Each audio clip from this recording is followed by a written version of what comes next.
여호와의 성전을 건축하라. 오늘부터 이제 에스라서와 느헤미야서를 함께 보려고 합니다. 오늘 우리가 사는 이 시대, 참으로 교회는 점점 어려워지고 있는 시대를 살고 있죠. 성도의 수는 점점 줄어들어가고 이곳저곳에서 많은 아픔과 탄식의 소리가 들려오고 있는 시대가 오늘 우리가 살아가고 있는 시대입니다. 이런 시대 속에서 정말 하나님께서 우리를 부르신 부르심이 무엇이고 우리에게 주신 그 복을 흘러내리는 그런 복된 자리에 우리 교회가 있기를 소원하면서 우리가 함께 그런 마음으로 에스라서와 느헤미야서를 보기를 원합니다. 에스라서와 느헤미야서는 어떻게 보면 주님의 이 땅에 오심, 초림을 준비하는 구약의 마지막 부흥의 이야기가 바로 에스라와 느헤미야입니다. 이 부흥을 경험하면서 이제 말라기 시대 이후로 예수님이 오시기까지 약 400년 동안 선지자들이 나타나지 않고 그로 말미암아 침묵기, 또 흑암기, 암흑기라고 불려지는 시대가 이제 400년에 걸쳐서 이제 진행되어집니다. 그 진행되어지는 이 400년이 어떻게 보면은 에스라 시대와 느헤미야 시대의 이 부흥을 경험하면서 400년을 어떻게 보면 신실하게 버틸 수 있는 힘이 그들에게 주어졌고, 그리고 마침내 주님이 오시면서 신약 시대가 열려지는 이야기, 그게 바로 에스라와 느헤미야의 이야기입니다. 그래서 우리가 앞으로 이 느헤미야와 에스라와 느헤미야를 보면서 어떻게 부흥이 왔는가 우리가 함께 보기를 원하는 거고요. 우리 이 시대에 살아있는 그 부흥이 와서 우리의 다음 세대를 더 탁월하게 만들고, 그것이 우리의 희망사항에 그치는 것이 아니라 정말 실현되는 복된 은혜가 우리에게 있기를 바랍니다. 그런 마음으로 우리가 에스라와 느헤미야를 보기를 원하고, 그리고 이제 예수님이 오시는 재림의 시대를 이제 가까워오고 있음에 우리가 어떻게 그 시대를 준비하며 살아가야 될지를 우리가 함께 보고자 하는 것입니다. 그러면서 먼저 에스라와 느헤미야의 역사적인 배경, 그리고 전체적인 흐름을 우리가 함께 보고자 하는데요. 에스라와 느헤미야는 우리 한글 성경으로는 두 권의 책으로 되어 있잖아요. 그런데 원래 원본에는 에스라와 느헤미야가 에스라라는 이름으로 한 권으로 되어 있었어요. 구약 성경이 원래 무슨 언어로 쓰여져 있습니까?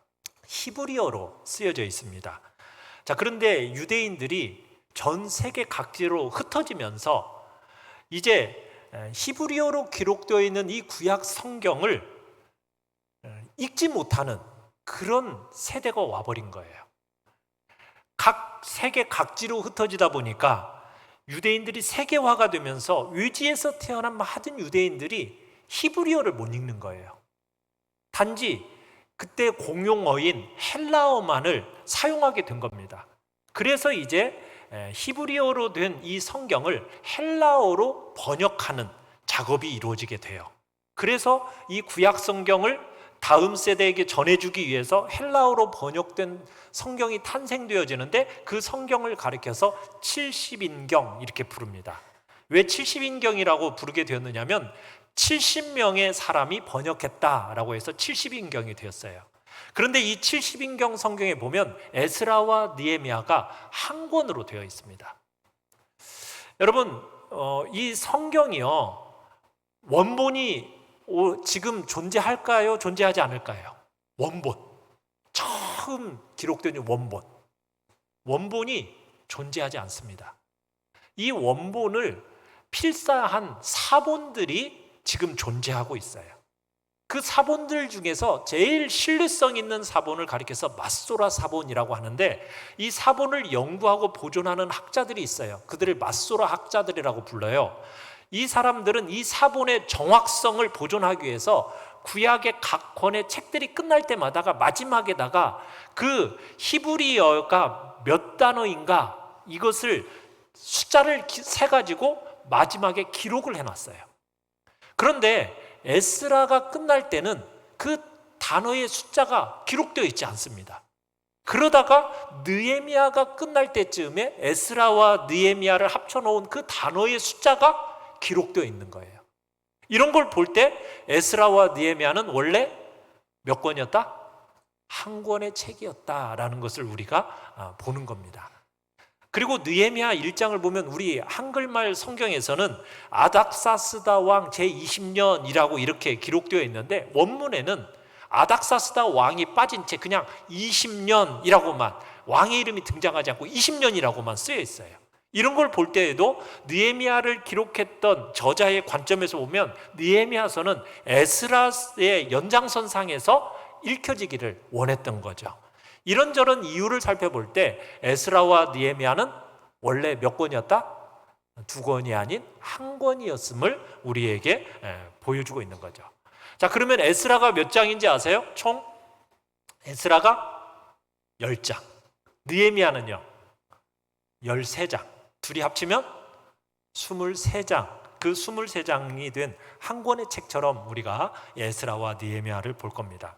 자, 그러면 우리가 한번 역사적인 배경을 잠시 한번 살펴볼 필요가 있는데, 이 에스라와 느헤미야는 바벨론 70년이라는 포로기, 이 포로 기간이 끝나고 이스라엘 땅으로 돌아온 역사의 기록입니다.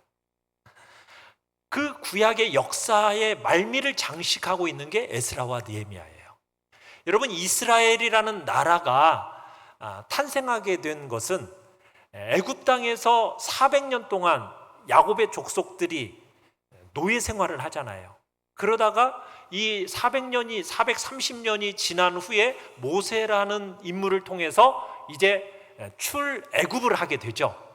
그 출애굽을 하고 홍해를 건너서 40년 동안 광야 생활을 하고, 그리고 그들이 어느 땅에 도착하게 됩니까? 가나안이라는 땅에 도착해서 그 땅을 정복하고 그곳에 이스라엘이라는 나라를 세우게 되죠.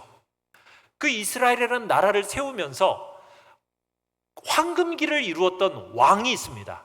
그 왕이 누구예요? 다윗 왕과 솔로몬입니다. 황금기를 이뤘어요. 자, 그런데 솔로몬이 죽으면서 이 나라가 어떻게 돼요? 쪼개지죠. 위는 북이스라엘이라는 나라, 그리고 남쪽은 남유다라고 불려집니다.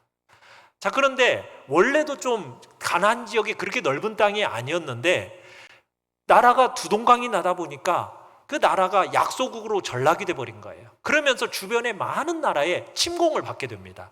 그렇게 고통을 겪다가 결국 북이스라엘이라는 나라가 어떻게 되죠? 주전 722년에 아수르라는 나라에 의해서 멸망하게 됩니다. 그리고 100여 년이 좀 남짓 지나서 남유다는 주전 586년에 바벨론이라는 나라에 의해서 멸망하게 돼요. 그러면서 이제 두 나라가 어떻게 보면 사라지게 됩니다. 자, 몇 년과 몇 년이요? 자, 치매 방지를 위해서 외우세요. 722년과 586년 주전입니다. BC. 그렇게 남유다가 망하면서 유대인들이 어디로? 바벨론으로 포로로 끌려가게 돼요. 이 남유다에서 바벨론까지는 약 1500km 거리입니다. 그 1500km를 어떻게 끌려갔겠어요? 무슨 그 당시에 무슨 교통수단이 있었겠습니까? 없었겠죠. 걸어서 그렇게 끌려가게 된 거예요. 그러면서 바벨론 땅에 가서 포로로 살게 됩니다. 여러분, 그 포로로 사는 기간이 행복했을까요? 얼마나 고통스러웠겠어요. 그죠? 나라를 잃어버렸죠. 성전도 무너졌죠. 전쟁에서 포로로 잡혀갔으니 얼마나 천대받았겠어요. 언어도 생소합니다. 문화도 생소합니다. 먹는 음식도 다 생소한 음식뿐이에요. 그런데다가 신앙적인 갈등이라는 것은 형용할 수가 없었어요. 어떻게 보면 너무너무 고통스러운 기간이었습니다. 나라를 잃어버렸고 성전도 무너졌는데다가 이들에게 있어서 말할 수 없는 고통은 뭐였느냐면 신앙적인 고통이었어요. 왜냐하면 이 나라가 세워진 계기가 뭐예요? 신앙으로 말미암아 세워진 나라거든요. 그런데 이 나라가 무너져 버렸으니 이들의 마음속에 신앙적이고 영적인 이 주제가 너무나 고통스러웠어요. 왜 이 하나님의 나라인 이 이스라엘이 결국에는 다른 나라에게 주권을 빼앗기고 결국에는 성전도 무너져 버리고 포로로 끌려가서 이렇게 살아야만 했는가? 이들에게서 영적인 위기가 어마어마했습니다. 이거 하나님이 우리를 완전히 버리신 거 아닌가? 여호와 하나님이 만국과 열방을 다스리는 분이시긴 하신 건가? 하나님이 과연 여호와 하나님이란 분이 세상의 다른 이방신보다도 더 강한 분이긴 하는 건가? 과연 여호와 하나님은 이스라엘을 향한 계획을 포기하고 계신 것은 아닌가? 완전히 버리신 건 아닌가? 이런 식의 어떻게 보면 신앙적인 갈등, 신앙적인 아픔이 이 이스라엘 백성들에게, 포로로 끌려간 이스라엘 백성들에게 있었다는 사실이에요. 그러니까 이방 땅에서 70년 동안 사는 동안에 이스라엘 백성들은 온갖 육체적인 어려움 이외에도 문화와 언어와 나라를 잃은 슬픔 이외에도 이러한 신앙적인 갈등이 이들의 마음을 굉장히 고통스럽게 했었다는 사실이에요. 그런데 에스라와 느헤미야가 그런 이스라엘 백성들에게 기적 같은 70년 만에 약속의 땅으로 다시 돌아오는 이야기, 그게 바로 에스라와 느헤미야의 이야기예요. 바벨론으로 포로로 잡혀서 끌려갔어요. 이제는 모든 것이 끝났다 여겨졌어요. 그랬는데 기적 같은 일이 일어나면서 돌아오게 된 거예요. 몇 년 만에요? 70년 만에. 우리나라가 일제 치하에서 몇 년 동안 고통을 당했었습니까? 36년이었잖아요. 36년이었는데 여러분, 70년인 것은 그게 갑절 아닙니까? 갑절의 시간을 다른 나라에 끌려가서 살았다라는 것이 얼마나 커다란 고통이었겠어요. 정말 상상할 수 없는 일이 없죠. 그런데 하나님께서 그 이스라엘 땅 백성들을 가나안 땅으로 다시 돌아오게 하는데 이건 정말 기적 같은 일이었어요. 기적 같은 일이에요. 그러면서 새로운 시대가 열려지게 된 거예요. 그게 에스라와 느헤미야 시대입니다. 어떻게 보면 에스라와 느헤미야는 구약의 제일 마지막 시대를 다루고 있는 책이라고 할 수가 있어요. 하나님의 선민의 역사, 하나님의 언약의 백성들의 역사가 끊어지지 않고 계속되고 있음을 증언하고 있는 책이 바로 에스라와 느헤미야의 책입니다. 하나님의 언약을 잃어버린 것 같았습니다. 그런데 그 언약이 하나님이 계속 기억하시면서 그 언약하신 대로, 약속하신 대로 행하신다라는 것을 증거하고 있는 그 귀한 책이 바로 에스라와 느헤미야인 거죠. 자, 70년 만에 포로 생활을 마치고 고향 땅으로 돌아오게 된 이 위대한 사건이 어떻게 해서 시작이 됐느냐면, 오늘 우리가 읽은 부분이 뭐라고 불리우냐면 고레스 칙령이라는, 고레스 칙령에 의해서 시작됩니다. 고레스 칙령은, 고레스 사람 이름입니다. 바사 왕의 이름입니다. 바사라는 나라는 뭐냐면 페르시아, 우리가 페르시아라고 아시죠? 페르시아 제국이에요. 그 제국의 첫 번째 왕이 이 고레스 왕입니다. 그런데 이 바사라는 나라가 원래는 메데 바사 이렇게 불렸어요. 메데 바사. 그러니까 메데라는 나라와 바사라는 나라가 있었는데 메데가 바사를 이렇게 지배하고 있었어요. 어떻게 보면 바사의 종주국으로 이렇게 있었던 겁니다. 그런데 이 바사라는 나라가 메데를 삼켜버려요. 그러더니 이 메데라는 나라가, 아니 바사라는 나라가 메데를 이긴 그 힘을 가지고 바벨론이라는 나라를, 그 당시에 바벨론 제국을, 세계 최고의 제국인 바벨론을 정복하게 됩니다. 이 바사 제국이 얼마나 컸는지 여러분, 유럽 그리스라는 나라로부터 시작해가지고 중동 지방을 거쳐서 인도의 일부 지역까지 이렇게 거대한 제국을 형성했던 것이 이 바사 제국이고 페르시아 제국입니다. 자, 그 바사 제국의 첫 번째 왕의 이름이 누구라고요? 고레스예요. 고레스. 이 고레스가 바벨론이라는 나라를 정복하게 되는데, 이 바벨론은요 천연의 요새입니다. 천연의 요새. 이 바벨론 제국을 정복한다는 거의 기적 같은 일이었어요. 왜냐하면 이 바벨론이라는 곳은 거의 요새화가 되어 있고 여기서 천연의 요새이기 때문에 이게 정복한다는 게 어려웠거든요. 그런데 바사 제국이 아주 쉽게 점령해버렸어요. 왜 그랬느냐? 바벨론이 이 백성들 너무 압제했어요. 왕이 이방 족속들도 압제했어요. 포로로 끌려온 사람들을 압제한 겁니다. 바벨론 왕들이. 그런데다가 바벨론 왕들이 사치하고 방탕했어요. 그 사치하고 방탕하는 장면이 우리가 다니엘서를 보시면은 느부갓네살 왕의 아들 벨사살 왕이 있죠. 그의 사치와 방탕을 보면은 알 수가 있어요. 그렇게 너무 방탕하고 사치하다가 결국 이 바벨론 시민들과 바벨론의 강제로 끌려왔던 이방 민족들이 이 고레스 왕에게 바벨론 성문을 열어줘 버려요. 그러면서 결국에는 바사 제국에 의해서 바벨론이 무너져 버리게 되는 겁니다. 힘 한번 제대로 못 쓰고 무너져 버렸어요. 그래서 바사의 이 고레스 왕이 별다른 저항 없이 그 바벨론을 정복한 사건을 기념하기 위해서 바로 다음에 주전 538년에 고레스 칙령을 발표하게 된 겁니다. 이 고레스 칙령은 바사 제국이 바벨론 정복한 것을 기념하는 칙령이에요. 그 칙령의 고레스 칙령 크게 두 가지라고 볼 수가 있습니다. 첫 번째는 거주의 자유를 줬어요. 거주의 자유. 바벨론은 어떻게 했어요? 정복한 나라의 사람들을 강제로 끌어다가 포로로 만들었잖아요. 그랬는데 바사 제국의 고레스는 어떻게 합니까? 너희들이 가고 싶은 대로 가라. 네가 바벨론에서 살고 싶으면 바벨론에서 살고, 네가 돌아왔던 그 나라 고국으로 돌아가고 싶으면 언제든지 돌아가도 괜찮다. 그러면서 거주의 자유를 허용합니다. 두 번째는 종교의 자유를 줘요. 종교의 자유. 바벨론의 포로로 끌려왔던 이 포로들은 자기들이 가지고 있던 종교들을 무시해 당했습니다. 그리고 바벨론의 종교를 강요당했어요. 그런데 이 고레스 왕은 종교의 자유를 준 거예요. 무슨 자유와 무슨 자유를 줬다고요? 거주의 자유와 종교의 자유를 보장한 것이 바로 고레스 칙령인 겁니다.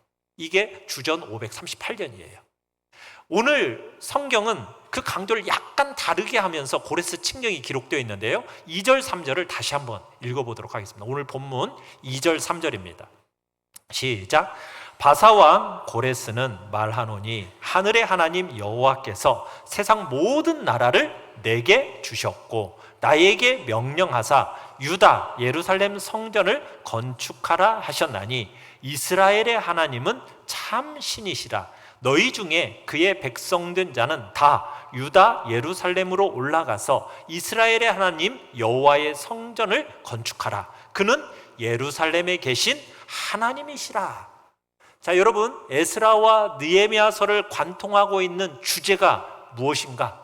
2절 3절 우리가 읽었는데 두 번에 걸쳐서 반복되어 나오는 어구가 있습니다. 명령이 있어요. 자, 뭘까요? 뭐라고 되어 있어요? 너희는 예루살렘으로 가서 뭐 해라? 여호와의 성전을 건축하라. 자, 에스라와 느헤미야의 관통하는 핵심 주제는 뭐라고요?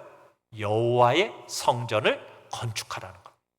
그러니까 고레스의 칙령에 기록된 이 말의 내용은 뭐냐? 여호와의 성전을 건축하라는 거예요. 그래서 여러분들이 에스라와 느헤미야에 관통하는 주제 하면 뭐 하라는 거예요? 여호와의 성전을 건축하라는 것이 주제입니다. 여러분들이 이제 오늘 1장을 보고 다음에 이제 2장을 보잖아요. 에스라 2장을 보잖아요. 그럼 포로에서 돌아온 사람들의 족보가 기록되어 있어요.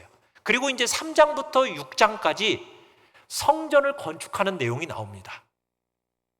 자, 많은 우여곡절 끝에 드디어 이제 성전이 건축이 되어져요. 그리고 나서 6장이 되면 그 성전 건축이 끝나요.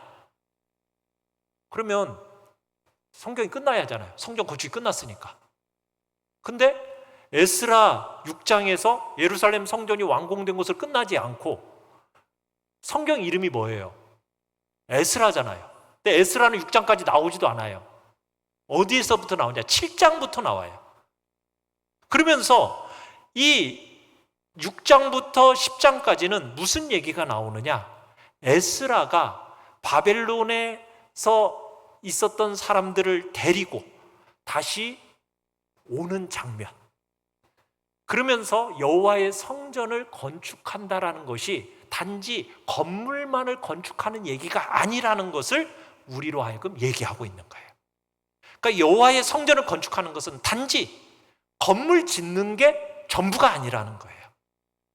6장에서 건물 지었으면 끝나야 되는데 7장에서 비로소 성경의 주인공인 에스라가 등장하게 되고요, 그 에스라가 바벨론 땅으로부터 유대 땅으로 예루살렘으로 올라오게 되는데, 그때는 무려 건축된 지 몇 년이 지나느냐면 57년이 지난 후에 에스라가 돌아와요.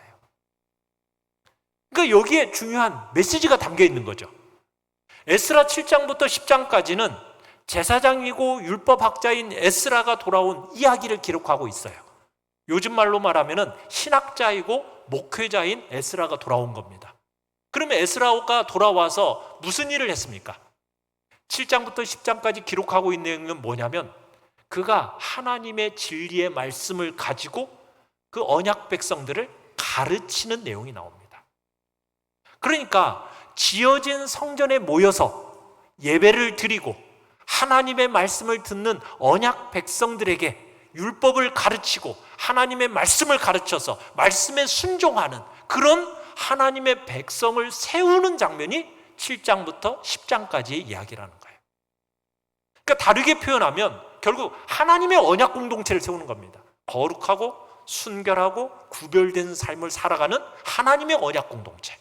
그게 바로 에스라 7장부터 10장까지의 이야기예요. 자, 그러면 그렇게 끝나느냐? 느헤미야로 넘어가잖아요. 자, 느헤미야에 가보면 느헤미야가 1장에서 탄식하고 우는 장면이 나옵니다. 그러면 느헤미야는 왜 탄식하고 울었을까요? 성전도 건축되었고, 그리고 율법학자요 경건한 목회자였던 에스라가 와서 하나님의 백성들에게 성경도 가르쳤고, 그렇게 공동체가 말씀에 순종하고 거룩한 삶을 살겠다고 결심도 했는데, 그러면 이제 끝난 거 아니에요? 그런데 느헤미야가 탄식하면서 웁니다. 왜 울을까요? 그리고 아닥사스다 왕에게 가서 자기를 예루살렘으로 보내달라고 허락을 받습니다. 왜 가요? 왜 가죠? 느헤미야가 예루살렘으로 간 이유가 뭡니까? 느헤미야를 그렇게 고통스럽게 한 주제가 뭡니까? 세워진 성전이 있고 회복된 언약 공동체가 있는데 뭐가 없어요? 보호해줄 성벽이 없었다는 거예요. 성벽.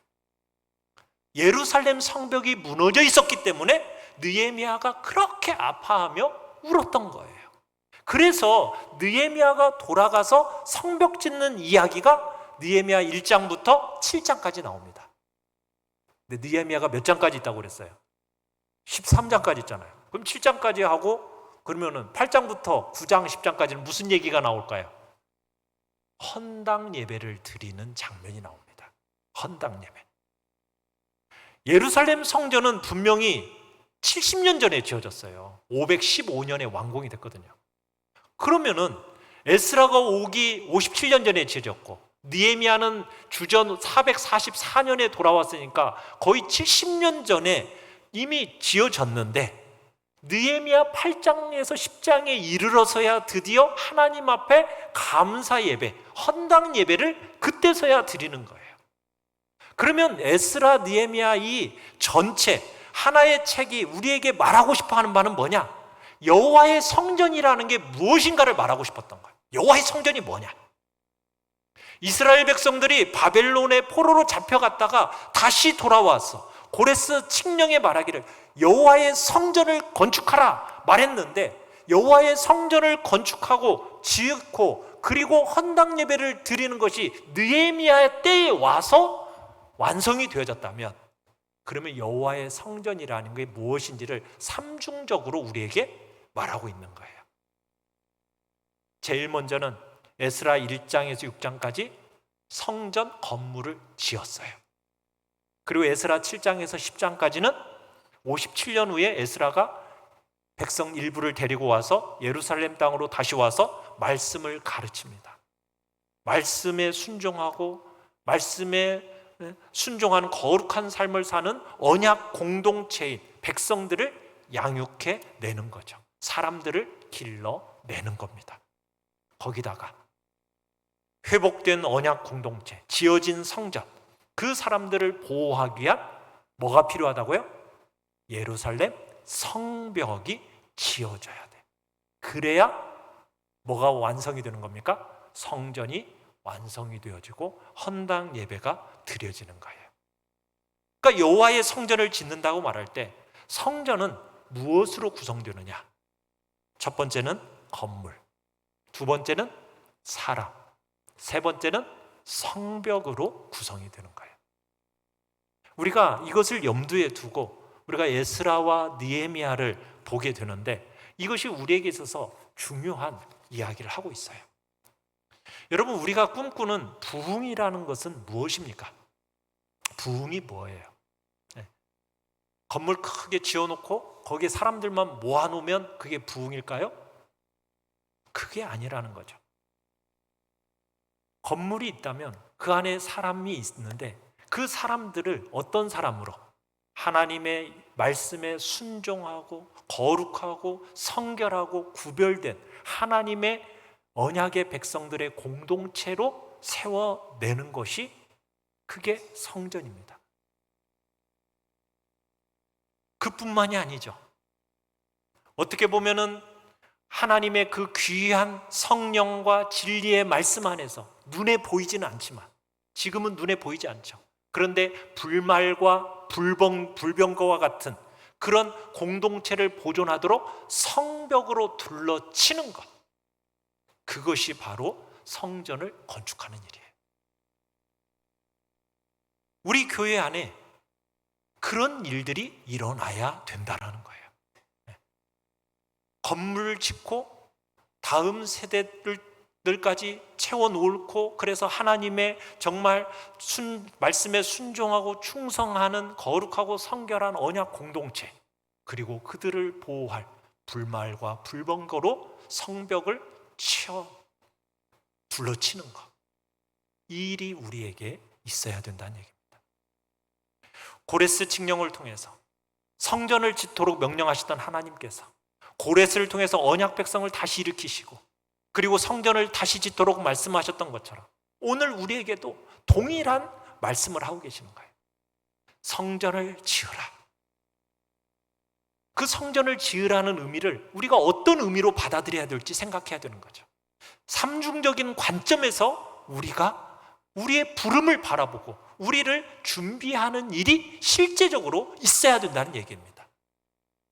에스라가 57년 후에 돌아와서 신앙의 부흥을 일으켰던 것처럼 우리에게 주어진 이 예배당 안에 모여있는 우리 안에 말씀을 통한 신령하고 거룩한 언약의 공동체의 회복이 일어나야 되는 것입니다. 그런 교회를 세워내야 돼요. 그리고 그 교회를 성벽으로서 잘 보존해 나아가야 됩니다. 여러분, 에스라 3장에서 6장까지 보면 성전을 짓는데요, 이미 그 땅에 거주하던 사람들이 있어요. 여호와를 믿는 사람들은 아니었습니다. 근데 그 땅에 이미 거주하고 있는 사람들이 성전을 짓기 위해서 돌아온 이 유대인들을 바라보면서 우리도 성전 지을 테니까 돕는데 협조할 수 있도록 우리를 허락해달라, 그렇게 요구를 합니다. 그랬는데 유대인들이 어떻게 하는지 아십니까? 그들의 요구에 대해서 어떻게 하죠? 같이 성전 짓다고 하니까 그들을 거절합니다. 성전은 우리만 지어야 돼, 이렇게 얘기해요. 그러면서 그들의 도움을 거절해요. 그리고 나서 에스라가 돌아왔어요. 그러고 나서 신앙의 부흥이 일어납니다. 신앙의 부흥이 일어나니까 어떤 일을 에스라가 하는지 아십니까? 이방인과 결혼했던 사람들에게 이방 아내들을 보내도록 합니다. 그리고 이방의 자식들도 가정에서 내보내도록 해요. 어떻게 보면 인륜을 거스르는 일이잖아요. 고통스러운 이야기잖아요. 그런 이야기가 에스라와 느헤미야에서 나와요.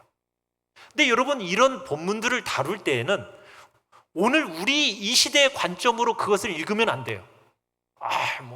안 믿는 사람이니까는 내보내라는 거야? 그런 얘기를 하는 게 아니에요.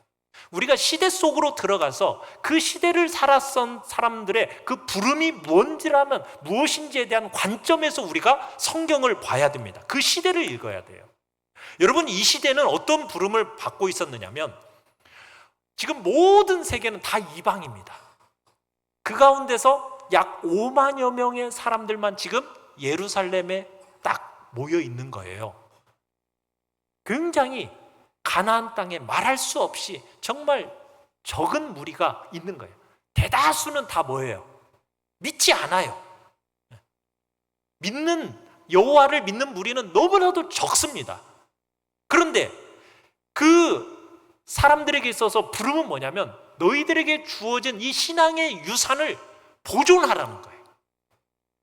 순수하게 그 신앙의 유산을 보존해서 다음 세대에게 그 순수함을 전달하는 것이 이들의 부름이었습니다. 에스라와 느헤미야 시대는 그 순수함을 다음 세대에게 전달해 줘야 되는 거예요. 그 부름 앞에 400년이라는 후에 이제 예수님이 오시지 않습니까? 그 영광스러운 새로운 신약의 시대가 오기 전까지 이들이 해야 될 역할은 뭐냐면 자신들에게 있는 이 진리, 복음, 이것을 순전하고 깨끗하게 보존해내는 것, 그리고 그 공동체를 순수함을 보존해내는 것, 이게 이 시대에 있어서 제일 중요한 시대적 사명이었던 거예요. 그래서 믿지 않는 사람들이 와서 성전 건축하라는 것을 거부했고, 그리고 그들 안에서 그 신앙의 순수함을 어떻게 보면은 오염시킬 그런 이방인들을 내보냈던 거예요. 구약 성경을 보잖아요. 그러면 구약 성경은 계속해서 어떻게 보면 깔때기 아시죠? 깔때기가 계속해서 좁아지는 것처럼 그렇게 보여요. 바벨론 포로로 잡혀가기 전까지요, 선지자들이 무슨 얘기를 가장 많이 했냐면 그루터기라는 말하고, 그리고 남은 자라는 이야기를 많이 합니다. 그래서 남은 자 사상이라는 표현이 나오거든요. 그러니까 그루터기, 남은 자, 그 숫자가 쫙 줄어들어요. 그렇게 줄어들다가 신약에 와서 예수님이라는 한 인격에게 딱 포커스가 맞춰집니다. 초점이 딱 맞춰져요. 그리고 예수님이 딱 등장하면서 그 좁아졌던 깔때기가 어떻게 돼요? 넓어져요. 그래서 사도행전에 보시면은 예수님이 뭐라고 해요? 예루살렘과 온 유대와 사마리아와 땅끝까지 이르러, 이렇게 하면서 그 복음의 역사가, 깔때기가 이제는 쫙 펼쳐지는 그런 시대가 오게 된 거예요. 그러니까 에스라와 느헤미야 시대 때는 지금 어떤 시대예요? 언약과 진리의 백성의 거룩함을 지켜내는 것이 가장 중요한 부름이었어요. 그게 그 남겨져 있는 세대에게서 중요한 부름이었다고요. 오늘날 우리가 볼 때는 너무 편협하다, 너무 국수주의적이다, 막 이렇게 얘기를 하지만은 그 시대 속에서는 그게 그들이 해야 할 중요한 일이었다는 얘기예요. 그래서 그들은 그들의 부름을 신실하게 감당해냈던 거예요. 그러면 오늘 우리가 살아가는 이 시대 속에서는 우리를 향한 부름은 무엇이냐는 거예요. 네. 어떤 부름을 우리가 감당하면서 살아가야 될 것인가? 네. 우리가 다음 세대들을 길러내야 되는데 너무나도 중요한 부름이지 않습니까?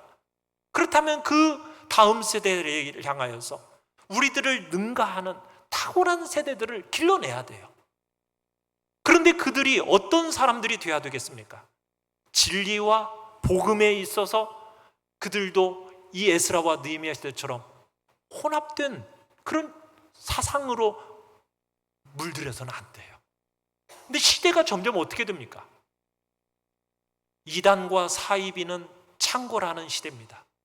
거기다가 세속주의, 상대주의, 포스트 모더니즘 속에서 모든 사상들이 지금 우리 아이들을 핸드폰, 유튜브, 그걸 통해서 모든 사상과 생각들을 다 지금 점령하고 있는 시대를 살아가고 있어요. 이런 시대 속에서 우리의 자녀들의 세대를 길러내는 것은 너무나도 중요한 시대적인 요청이라는 사실이에요. 에스라와 느헤미야 공동체가 순전하고 진실한 복음, 진리와 언약을 잘 보존해서 주님의 오심을 준비했던 것처럼 이제 주님의 다시 오실 재림의 날이 얼마 남지 않았다라는 것을 우리는 체감적으로 느낍니다. 그러면 그 시대까지 우리가 우리의 다음 세대들을 어떻게 길러내야 할 것인가? 에스라와 느헤미야의 이 부흥 시대가 400년의 침묵기, 암흑기를 다 뚫어내면서 주님의 다시 오심을 준비했어요. 그게 구약의 마지막 부흥 이야기거든요. 그렇다면 이제 예수님이 재림하시는 그 순간까지 어떻게 보면 오늘 우리 이 시대도 얼마나 정말 교회는 점점 숫자는 줄어들어가죠. 다음 세대 아이들도 점점 줄어들어가서 이게 어떻게 될지 모르는 이 시대 속에서 주님이 오신다면 어떻게 될 건가? 그렇다면 우리가 이 새로운 시대를 개척해내야 되지 않을까? 다음 아이들에게 출중하고 탁월한 믿음의 세대들을 길러내야 되는 책임이 우리에게 있음을 우리는 다시 한번 보게 되는 것입니다. 그래서 우리가 앞으로 에스라와 느헤미야를 보면서 어떻게 부흥이 왔는지를 함께 보고, 그리고 어떻게 하나님의 성전을 지었는지를 함께 보면서 배우기를 원하고, 우리 시대에 정말 에스라와 느헤미야 시대에 있었던 부흥의 역사가 일어나기를 소망하고, 그리고 탁월한 다음의 세대가 정말 실현되는 그런 복된 은혜가 우리에게 있기를 간절히 바라고 기도하면서 우리가 에스라와 느헤미야를 함께 보기를 원합니다. 여러분들이 함께 우리가 살고 있는 이 시대 속에서 나를 향한 부름이 무엇인지, 그리고 어떠한 성전을 지어가는 것을 위하여 하나님이 나에게 요청하시는지를 다시 한번 마음속에 되새기는 귀한 시간이 되시기를 간절히 축원합니다.